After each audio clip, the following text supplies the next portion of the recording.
apologize to everybody there. Just running a few minutes behind.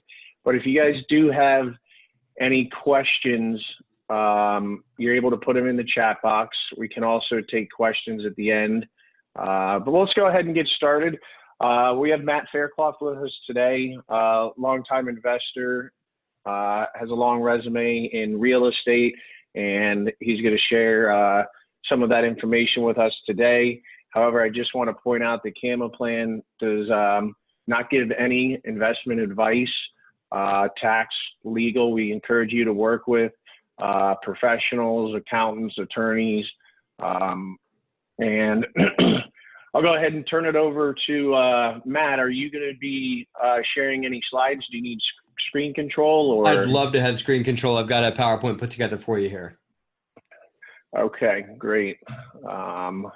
We should be able to do that. Give me one moment. Sure.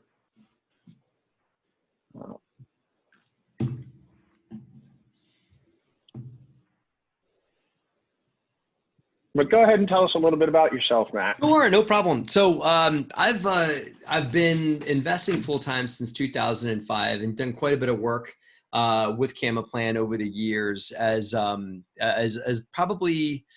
Let's see, I started in 2005 doing a lot of smaller real estate stuff, single family.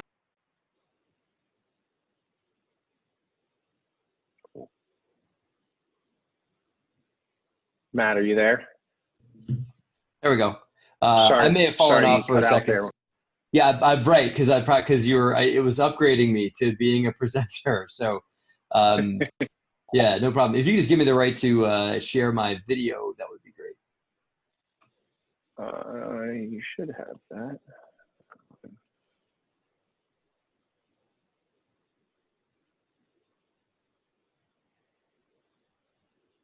I'm just going to make you host, and it should give you that, okay? Okay, great.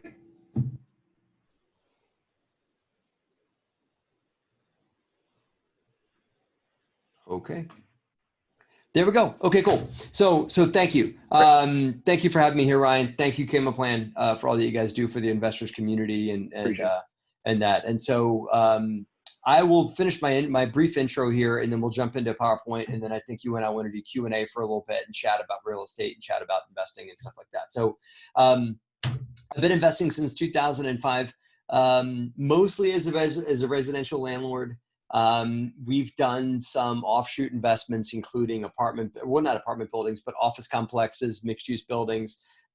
We've done a lot of fix and flips, but our primary core has been in residential housing. We've done that with our own capital. We started raising capital from investors in 2011, and I'm proud to say that we are on our 11th deal right now, working with folks that have private capital to put work into deals. This is that's a 336 unit in North Carolina that we'll talk more about later. But today's presentation is really what I've learned in my life of investing, especially with passive investors. 60% of which of our work is through passive investor work is with folks that have IRAs of some form or fashion. And I've learned about the pitfalls that people have made in investing with who can share. Oh, okay. Sorry. I've learned about some of the pitfalls. Yes, sorry, Ryan, I'm taking down your website. No offense. No, that's fine. I was going to say, go ahead and share your screen. I was just letting you finish. I'm doing it. I'm just letting you know. It gave me a warning that I was going to take down the nice picture of your Gamma Plan website there. Just letting you know I'm doing it. So in my life of investing, I've learned about the pitfalls that investors have made. I've seen them do it firsthand, and I've documented those here. And I'm excited to share today's presentation with you guys, because today's presentation is really about mistakes that people have made in their passive investment game, and a lot of it has to do with IRAs and with the IRA work that people have done. I don't want you guys to have these pitfalls or to be stymie your growth or stunt your growth through these pitfalls. That's why I've laid these out for you here today, and I've also laid out the keys to success that I think that it takes to be a real solid passive investor and hit your investment goals. So let's get going. So my name is Matt Faircloth. My company is called the DeRosa Group. There's our logo down the bottom. You can hear all about us at DeRosaGroup.com, including getting links to my YouTube channel, to my lovely wife's podcast called The Real Estate Invest Her Show, which is sitting behind me here, which is about the growth of the real estate investing woman and taking a stand for wealth for women across our country. And that I've also been lucky enough to have authored a book for a company called biggerpockets.com about raising money from your own network. You know, quite a bit of that is through IRAs. A lot of Raising Private Capital talks about how to find and work with IRA investors in your own life. But also, if you are an IRA investor, Raising Private Capital also talks about how to structure win-win deals and placement of money in opportunities. You can pick that up on Amazon or on biggerpockets.com or also on my website. Like I said, I've been doing this since 2005. I've done several dozen fix and flips and commercial deals, but our primary core has been residential housing. I'm super proud to say we have 800 units under contract now, under ownership now, and 300 in pipeline, scheduled to close in September. And then there's Raising Private Capital there as a book that I wrote for biggerpockets.com. So let's talk about the different strategies that those can invest in. You can be active. That's what I do for a living, is an active investor. And these are the folks that are, more the folks that you see on TV, on the Flip That House TV show, or folks like myself. These are people that are putting the day-to-day interactions into investments. These are also people that operate in other spheres of investment. So folks that run stock investments, folks that run businesses that are considered to be investments as well. At some point in an investment, you need to have an active operator. That's me, and that's also the fix and flipper that may be borrowing your money out of your IRA, or the person buying apartment buildings, whatever that may be. Those are active investors. And those are folks that their primary function is growing their business and growing their wealth through the use of other people's money. And that's okay to use other people's money to get active, because they can only get but so big with the use of their capital. So they found out ways that I highlight in my book and whatnot to find people with capital to put to work in their business. They put in their time, other people put in their money to meet a joint return. Then you can be passive. And that's what today's conversation is really about. This is a passive investor. And if you notice, not just, maybe hiking's not your thing, but this is someone who is able to do what they want to do with their time by investing passively. Passive investing requires very little, if any, of your time. The returns may be different than they will be in active investing, but don't discount that although active investors may make really great returns on their money, they're also active. They're also putting in their time. And so there's a compensation for their time that it takes to bring things, to make those returns. If you really want to have time as your ownership and something that you're able to do what you want with, like hike mountaintops like that, or do whatever you want, operate your day job, make other investments maybe with your time as well, or double up your, maybe put your time into other things to make you more money or enjoy life, whatever it may be. And passive investors, the biggest thing to underline here is because you're not putting in their time, they're leveraging other people's time. And the choice that you can make in being active and using other people's money, or being passive and using other people's time, is the choice that you make. And a lot of investors that I speak to, I talk to, the biggest conversation is about time. And in some ways, time is our one limited resource in life. It's the one thing there's only but so much of. There is, I believe, to be an unlimited source of everything else, but time is the one thing that we've only given so much of on this earth. And so the question is, do you want to use it to maximize your returns on your money, which is great, as I'm doing as an active investor, or do you want to use it and make a good return on your money through investing with active investors in a pair pursue partnership? So passive investments are things that you've heard of, like index funds, investing in the S&P 500, investing in spiders, investing in the Dow, investing in the 4Qs, NASDAQ, and things like that. Things that just kind of trace with the market up and down. You can even buy indexes on gold, and indexes on things that simply just track things that are commodities up and down and whatnot. Those are great passive index funds. You can also buy dividend producing stocks, things like shares of Microsoft or things like shares of Apple or whatever it is, that may produce a dividend or may just grow with you if you choose the right horse, if you choose the right index or the right company to invest in. these investments require very little, if any, of your own time. You could go on the shareholders call on an annual basis, but you don't even have to do that. If they pay dividends, you can just receive those dividends and go on about your life. That's what's great about those types of passive investments. There's also become a new function called peer-to-peer lending that's coming on right now, which really are folks that want to borrow money for whether they're real estate projects or their businesses or whatever it may be, can get connected directly with lenders on these web portals. And you could even go and loan money to your next door neighbor or loan money to the guy that runs the coffee shop down the street from your house, whatever that may be. A loan can be very passive. Once you get it set up, loans can just produce a monthly check in your inbox every month, in your mailbox every month. It's what they call mailbox money in that. So peer-to-peer lending is a phenomenal resource for folks. We've done a ton of it as receivers of peer-to-peer lending, and we've done a bunch of it as givers of peer-to-peer lending too as a company over the years. And loans are a great way for passive investments. And obviously the way that we've done our business is obviously on lending, but also on real estate equity. And that's just simply buying shares of companies that own buildings, such as REITs and things like that, and also through private placements and syndications, which is what we do quite a bit of here at the DeRosa Group. So these are the passive investments that I get. There are a lot of other passive investments. Don't get duped about things that are offered as passive but really require time. I've talked to folks that want to buy what are perceived to be passive businesses, like coin-operated laundries and things like that.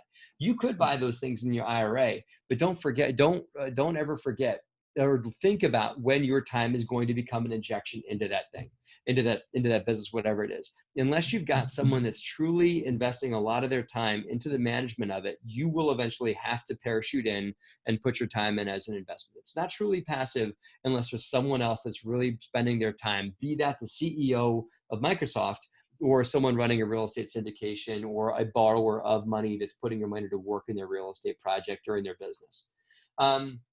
I'll tell you guys a brief case study. This is a real story of one of my investors. His actual name is Steve, and I'll protect him here by not giving his last name.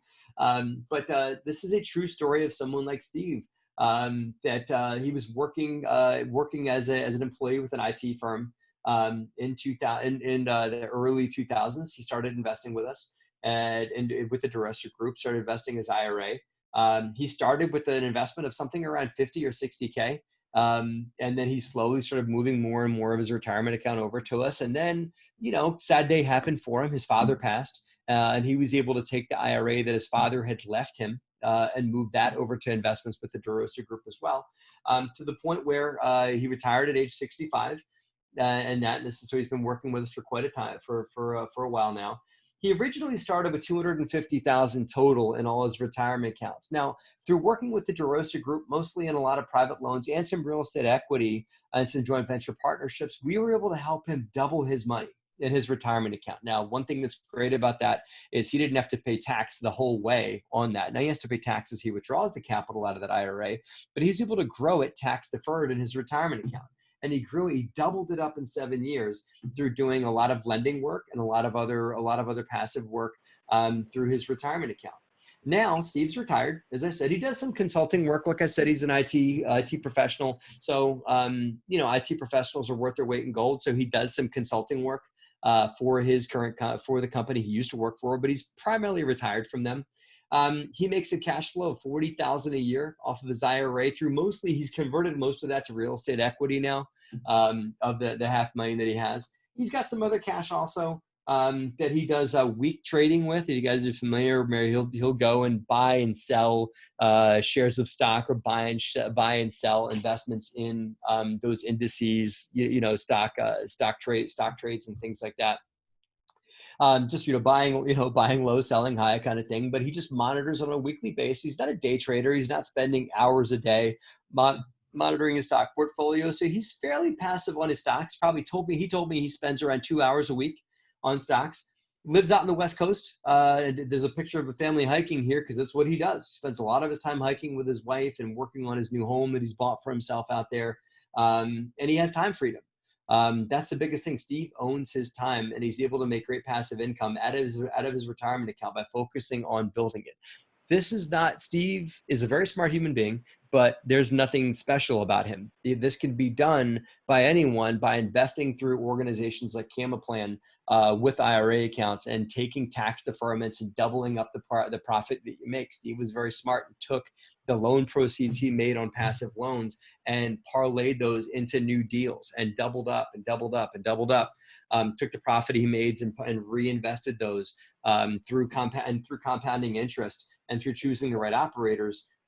He was able to walk out with $500,000 in investable equity that he was able to put in projects. And with $40,000 a year coming from that, with his Social Security income, with some other income he had from other investments that he made, and with the money he's making on his week trading investments, he's able to pull down well north of $100,000 a year. And with real estate paid off, with his home primary residence paid off, and things like that, Steve lives a very good living, and he's living the life that he wants, and is living passively. And I envy, and I look at what he's created for that, and I'm really inspired by that. So, Matt, I'll just please interrupt you. Come on in. For 1 second. I did just want to point out, you did point out Steve with a tax deferred account, and he was able to make all that money tax free now when he takes it out. But you can also use a Roth IRA or an HSA, a health savings account. Absolutely. There are tax free accounts, and that's really should be part of your plan when people look at that, because you will pay taxes at the end out of tax deferred accounts, but everybody can have a Roth IRA as well and do it and make tax-free money for the rest of their life and never pay taxes on it. That's great. I talked to Steve about that, man. Again, that's the man's real name. I talked to him about it regularly. He was more interested in growing the nut that he had already in his IRA account. Steve, that is in his 50s, actually didn't contribute to his IRA anymore. He just took what he had and rolled it over a bunch of times and invested it. But after talking to Carl Fisher, he was the first one that really taught me about the power of Roth IRAs and that years and years ago. And that, so I talk to many of my investors about, you should be putting post-tax money in these things too, because as you start drawing them down, it's just a phenomenal vehicle. You bite the bullet once and pay tax now, versus then you can grow tax-free forever. So thank you for pointing that out. So absolutely. Sure. And Carl, feel free to hop in, because I'm about to go through the mistakes that passive investors make, and my bet is you've seen them make you've seen every single one of these made. So hop on in anytime you want. So these are the biggest mistakes I've seen passive investors make in growing their passive portfolio, and these mistakes can stymie your growth or even can stunt your growth quite a bit. The first one, and this is a factor. There's a nice, lovely couple there, but they would not look happy like that if one of the two of them did not include their spouse in their investing goals and create alignment with their spouse. The biggest mistake I've seen investors make is not really talking to their spouse about, well, we have this much money in our IRAs, and you have this in your IRA, honey, and I have this in my IRA, and this is when we want to retire, and this is when we want to do this. It's sometimes people don't like having these long-term conversations with their spouse, but it's extremely important to have wealth building conversations with their spouse. I mean, I've had many investors that wanted that, like, yes, I'd love to invest in that apartment complex with you. And I've said, great. Okay. Are you married? Yes, I have a wife. Great. When can we talk to your wife? I'd love to talk to your wife, love to talk to your husband about this as well. Not just because, they may want to invest as well with their retirement accounts, but at the end of the day, you never know what's going to happen. And one of us could get run over by a bus or something like that. And then the other spouse is left to know what investments you're into in that. So I think that it's important to have your spouse and really view them as like your investment and wealth building partner, and view your family as a little sub LLC. And even if they're not even if you're more interested in investing goals and investments, and maybe that tickles your fancy more than it does your spouse, but your spouse should really be involved in the conversations. And you do that by maybe having a monthly budget meeting, talking monthly about financial planning, getting your spouse on the phone with people like Ryan Fisher and the great people at Cama to talk about, what are our options? What can we be doing with these things? Getting them to watch webinars like this, getting your spouse to listen to podcasts you may listen to. If it's your wife, get her to listen to the Real Estate Invest Her show. If it's your husband, get him to listen to other vehicles that are out there, like Bigger Pockets or whatever, that are aimed at just general investing communities. And obviously create a legacy plan. create a long-term plan for where you want to go, when you're going to retire, where do you want to live. I can tell you my passive investor, Steve, him and his wife, when I first met him, they used to live in New Jersey. When I first met him 10 years ago, told me he wanted to move to the West Coast. And he did it. He manifested his plan, but that's because him and his wife were on the same page. So, and then you consume educational material together. Consider reading a financial book together. Consider reading something like Rich Dad Poor Dad, or other financial books that are out there, or consuming podcasts together with your spouse and talking to them about it. I strongly recommend that you guys consider working with your spouse on these things. Secondly, I think that the biggest mistake people have made, and it's great that organizations like Camaplan vet these loan docs for you, but I've seen people do business with people that they trust. And these could be relatives. They could be, I went to high school with that person. And so, I trust Johnny, or I trust Stacy, or whatever their name is. Having that great level of trust with them is one thing, and trusting that they'll show up on time for dinner is one thing, but trusting them with your wealth planning is a whole different thing. And so I've seen people, I will not allow people, even if they're my best friend or whatever, to work with me. I'll gladly work with folks like that.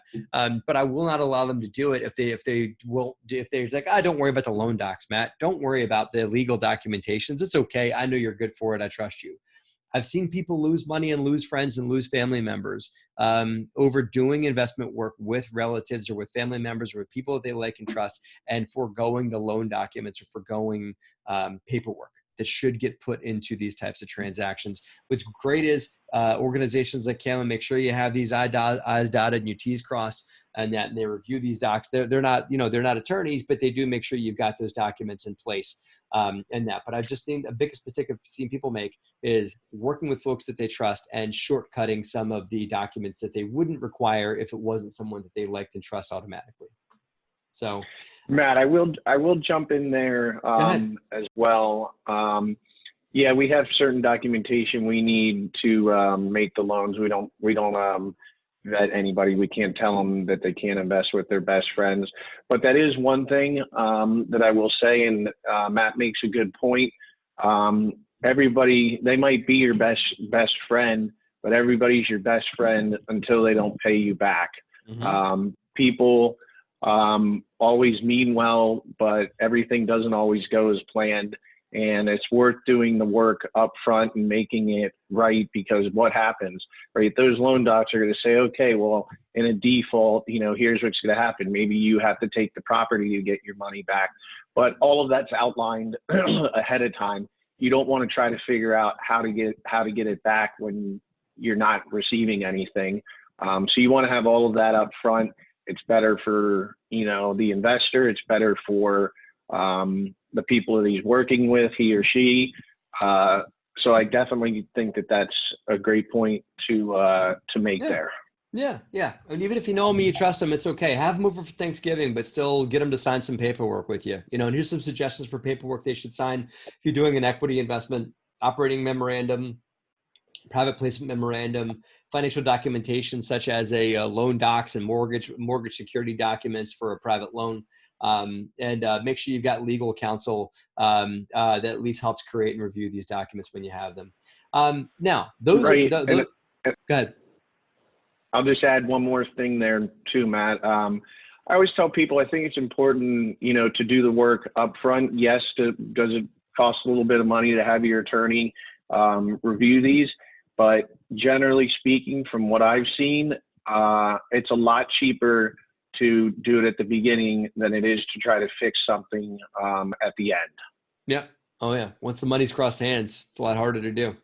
Okay. The bigger mistake that folks make that I'm sure, Ryan, you've seen people make, and again, this is something that Camaplan really can't advise on, but I want to give you guys direct advice as an operator myself, that you got to choose the right operator. Okay. And what I mean by that is if you choose an operator that's doing it part-time, and a lot of folks in my industry do this thing part-time, and that's okay, but they really ought to be doing it with hard money lenders and perhaps partnering with larger operators and things like that, and finding a way to mitigate and grow their business until they can do it full-time, because you take a lot of risk in doing it with somebody that doesn't have a full-time career, in the business, because there's distractions. As a part-time operator, the folks that are part-time that maybe are the realtor slash investor slash, mortgage broker and have four or five other plates spinning.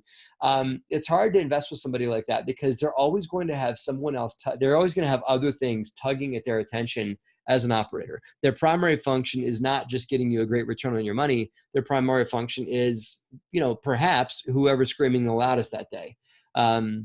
And so I prefer, when I do my passive investing and the folks that I've seen successful invest with full-time folks that are full-time, that have proven track records, that have, funny, it's super simple, but to have a website, and it sounds crazy, but you guys should Google the folks that you're considering working with.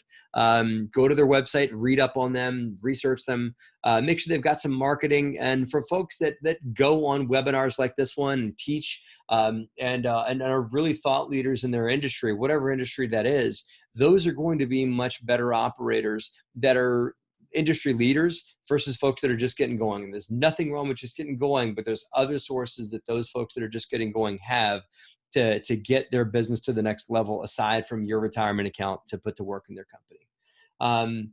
The second one is this: real estate investing can be an extremely complex business. Even that's fix and flips or just small rental investing, whereas we do larger apartment complex syndications and assemblages and things like that.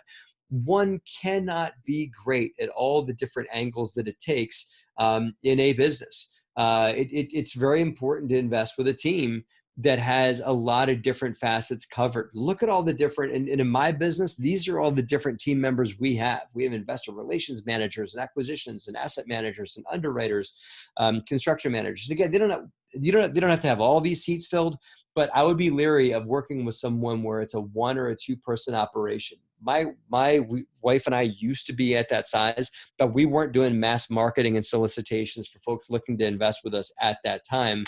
We were working with immediate family, immediate friends, folks that liked and trust us because we were us. And then we slowly built a reputation, built a business, and did several deals with that smaller circle. And then we started marketing to the broader spectrum, built our website up, built a bigger structure, and we're able to bring a lot of these team members in to help us offer larger business, larger offerings.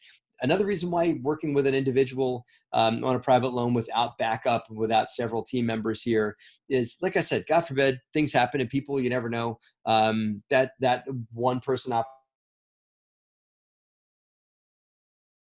it could get sucked into something else for a long period of time, and your investment could get left to languish without other team members left to step in to pick the ball up and run with it if something were to happen to them or if they got pulled off and distracted on other things. So that's choosing the wrong operator. Now, here's about choosing the wrong deal. You could have a great operator. You could have someone you like and trust that has a lot of things that we talked about today. But you may that operator may be offering something that might not align with your timeline or with your goals. When I say timelines mismatch, what I mean by that is, does the deal timeline match your investment timeline, right? If you're investing in something that has a 10-year payback, right? Well, what if you're going to want your money back way sooner than that?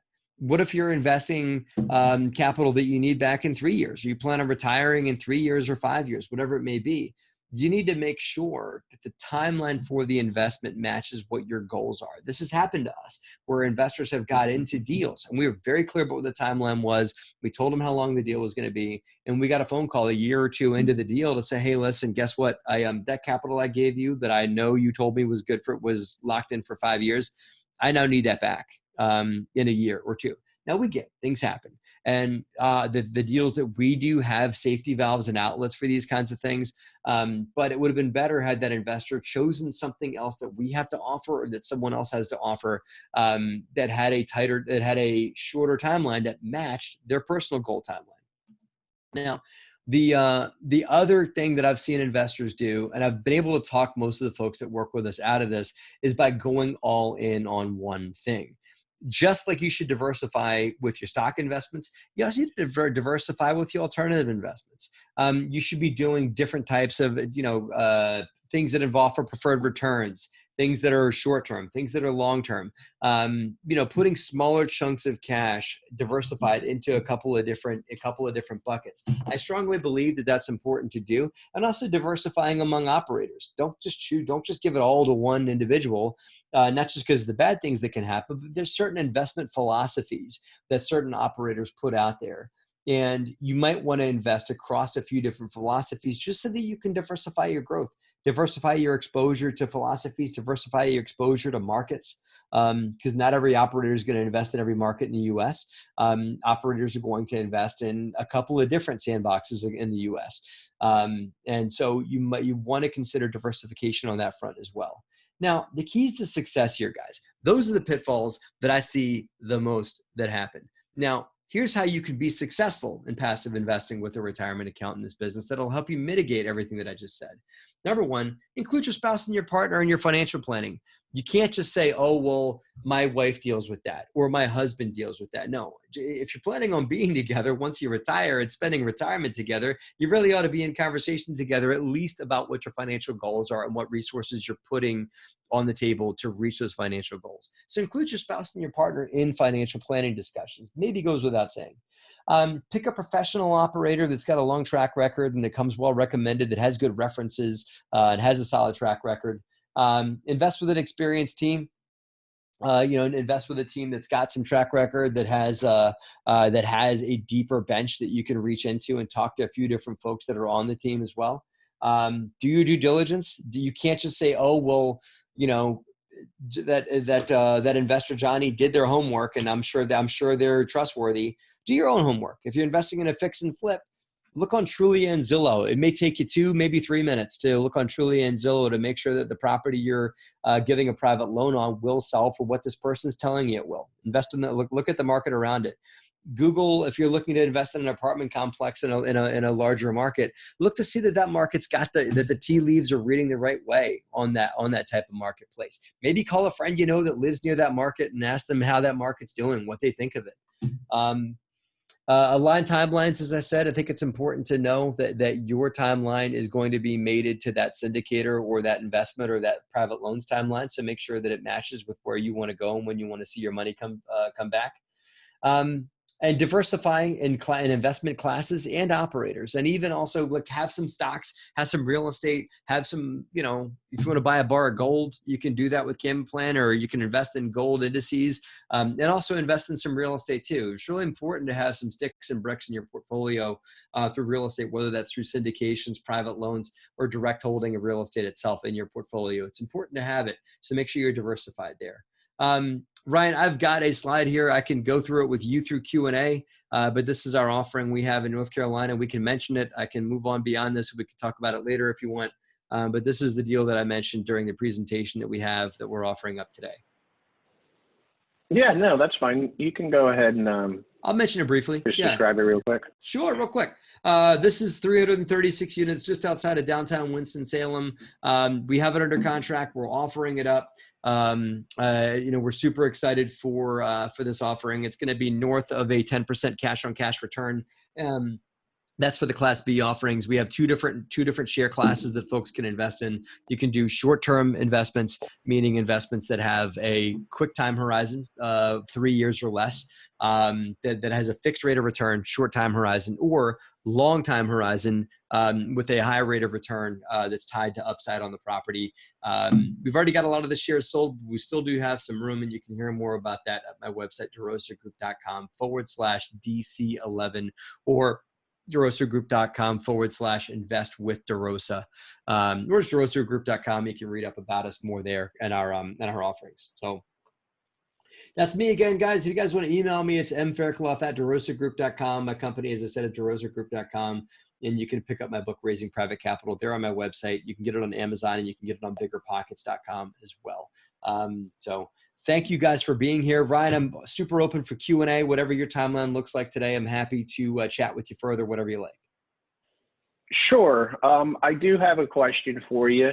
Sure. The first, well, I'll just make it a double question there. I can put them together. Can anyone invest with you, and is there a minimum?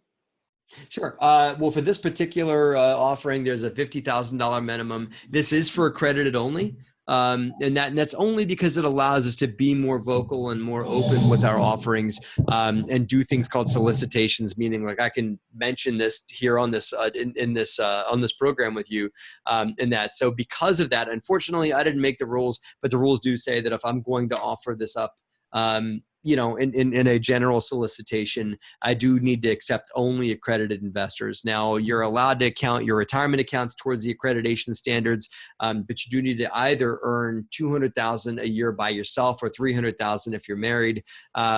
You need to have done that for the last 2 years and project to do that for the foreseeable future, or you need to have over $1 million in net worth, not including your home, but that does include any businesses, assets you own, obviously cash accounts, and any retirement vehicles you may have. You need to be able to meet those two things. Now, you can also obviously Google accredited investor online, and that'll tell you more about what that is. In that, but yes, that the minimum is 50,000 for Class A or Class B shares, and it is for accredited only. Great. Thanks for sharing that with us, Sure. Matt. Sure. Not to focus on this, and I think you went through that in a slide there. How do you mitigate? I mean, risk is important to me, and I'm assuming our audience as well. Sure. What are some of the steps you take to mitigate that? Sure. Well, I mean, Ryan, we live in I can't say that, this is the new normal anymore, because I think that's been said way too many times, but we do live in a very crazy world right now, and the risks have changed, and what folks are concerned about have changed a lot since COVID and since everything else is, potential recessions and shakier economy and everything like that, and a pending election and all those things. So we have changed our investment parameters on our deals. We do less value add opportunities, and we do more deals that just cash flow day one. This property currently, in its current condition, has a very low break even. It's currently leased at 94%, but our break even, meaning like the number I need to hit on occupancy to be able to pay our mortgage and pay all of our operating expenses, is 59% occupancy, and it's currently at 94.